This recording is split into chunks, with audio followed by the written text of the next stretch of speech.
ITI में अध्ययनरत fitter first trade के छात्रों, हम निमी क्वेश्चन बैंक को सॉल्व कर रहे हैं, जिसमें हम मॉड्यूल 5 ड्रिलिंग को सॉल्व कर रहे हैं। अब तक 60 क्वेश्चंस को हम पिछली वीडियोस में सॉल्व कर चुके हैं। आज की वीडियो यानी कि पार्ट 19 ऑफ दिस प्लेलिस्ट, इसमें हम 60 से आगे क्वेश्चंस को सॉल्व करेंगे।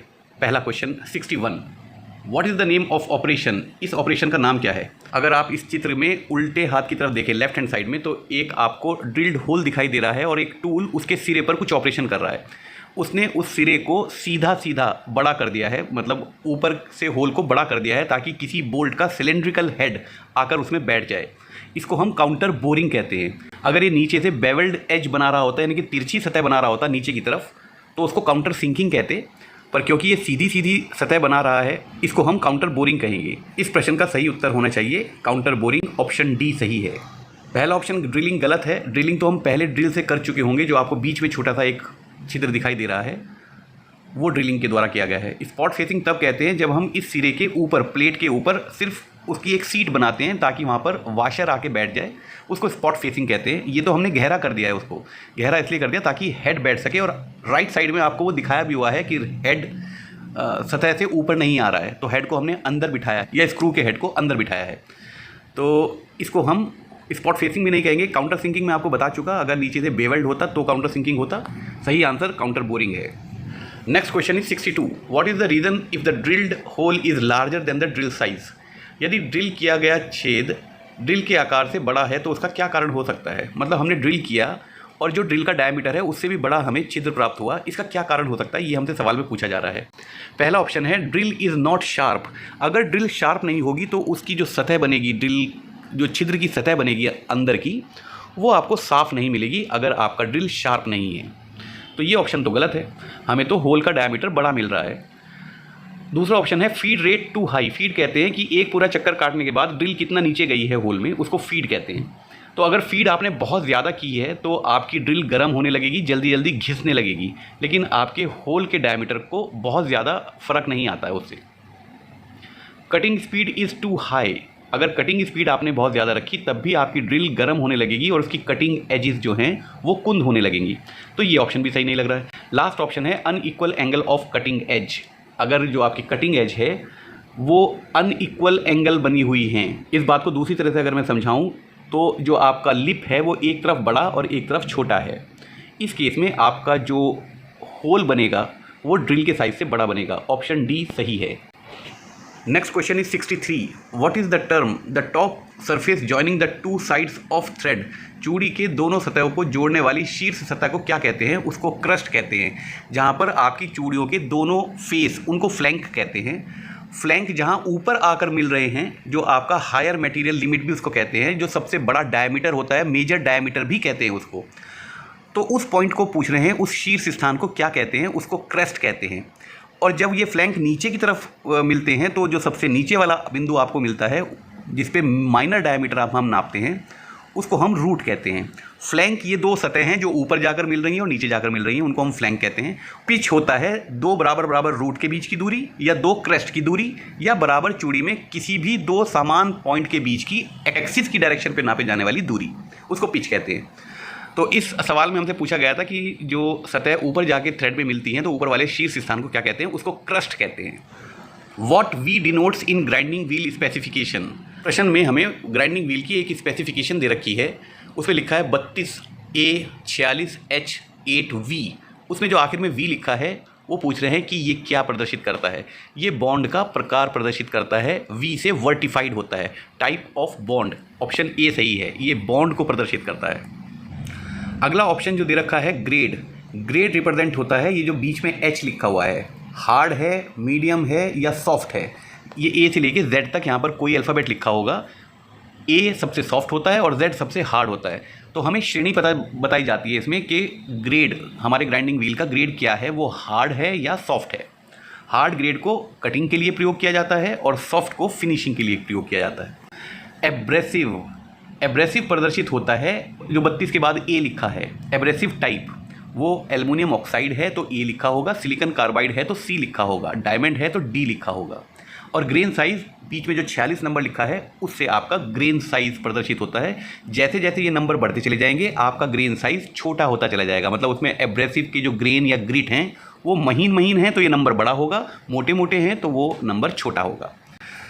हमसे सवाल में वी के बारे में पूछा गया था, ये टाइप ऑफ बॉन्ड बताता है, वी से वर्टिफाइड। ऐसे ही बहुत सारे बॉन्ड होते हैं, रबर होता है, शेलिक होता है, रेजोनॉइड होता है, बहुत तरीके के बॉन्ड के प्रकार आते हैं और उनको अलग अलग अल्फ़ाबेट से प्रदर्शित किया जाता है।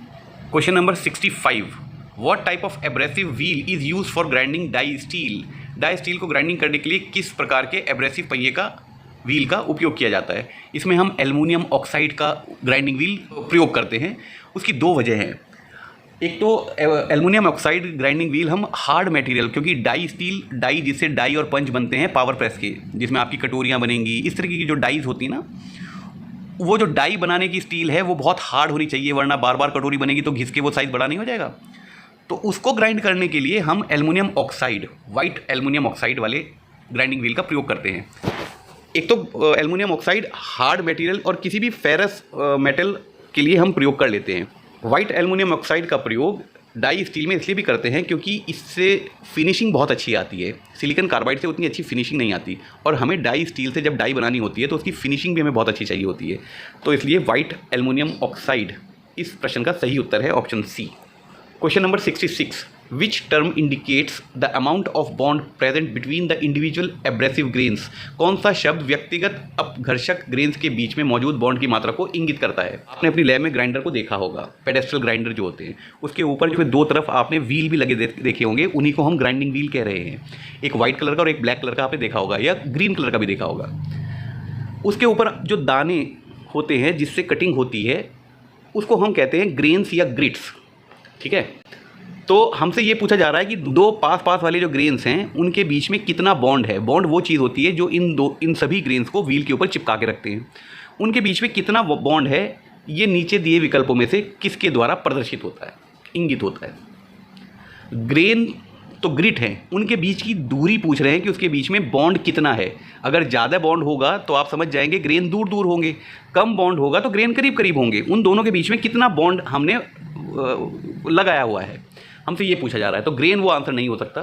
ग्रेड बॉन्ड का और एब्रेसिव का प्रकार ये बताता है कि ग्रेड क्या है, वो हार्ड ग्राइंडिंग व्हील है या सॉफ्टर ग्राइंडिंग व्हील है। ग्राइंडिंग व्हील तो हार्ड ही होंगे, पर एक दूसरे की तुलना में कौन सा ग्राइंडिंग व्हील सॉफ्ट है और कौन सा हार्ड है वो उसका ग्रेड बताता है, ठीक है।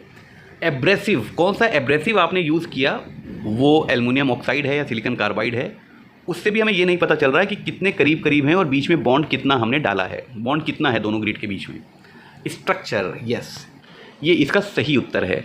स्ट्रक्चर से हमें यही पता चलता है कि हमारे जो ग्रिड्स हैं उनके बीच में कितनी दूरी है। ज़्यादा दूरी होगी तो कटिंग ज़्यादा करेगा, करीब करीब होंगे तो फिनिशिंग ज़्यादा करेगा। तो प्रश्न नंबर 66 का सही उत्तर है ऑप्शन डी। स्ट्रक्चर से हमें पता चलता है, ग्राइंडिंग व्हील का स्ट्रक्चर है जो स्पेसिफिकेशन में ये बताता है कि दो पास पास वाले ग्रेन के बीच में कितनी बॉन्ड की मात्रा है। Question number 67, what is the name of the part marked as X in vernier micrometer. Vernier micrometer में एक्स चिन्हित भाग का नाम क्या है। आपके सामने एक चित्र है जो माइक्रोमीटर, एक प्रकार का माइक्रोमीटर है जिसमें एक अलग से वर्नियर स्केल भी दिया होता है। ये दशमलव के 3 प्लेस तक आपको रीडिंग शुद्धता से देता है, और जहाँ पर इन्होंने एक्स चिन्हित किया हुआ है इस चित्र में वो वर्नियर स्केल ही है। अगर ये स्केल यहाँ ना होता तो फिर तो ये एक आम माइक्रोमीटर होता ना जो हमें देखने को मिलता है अपनी लैब में। इसकी जो ये एडिशनल लाइंस होती हैं, हॉरिजॉन्टल लाइंस, ये वर्नियर स्केल होता है इसका। तो इसका सही उत्तर है वर्नियर डिवीजन। ये वर्नियर डिवीजन या वर्नियर स्केल आप इसको कह सकते हैं। बैरल या स्लीव वो हिस्सा है जिसके ऊपर ये वर्नियर डिवीजन बने हुए हैं, उसको हम बैरल कहते हैं। थिम्बल वो है जिसमें ये सर्कुलर स्केल बना हुआ है, उसको थिम्बल कहते हैं।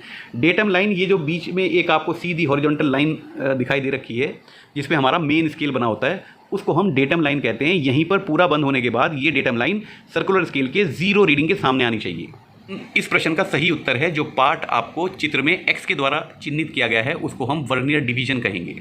Question number 68, what is the name of the part marked as X in telescopic gauge. आपके सामने एक टेलीस्कोपिक गेज का चित्र है और इस गेज को हम प्रयोग करते हैं कीवे या स्लॉट्स के आकार को नापने के लिए, मतलब उसके विड्थ को नापने के लिए।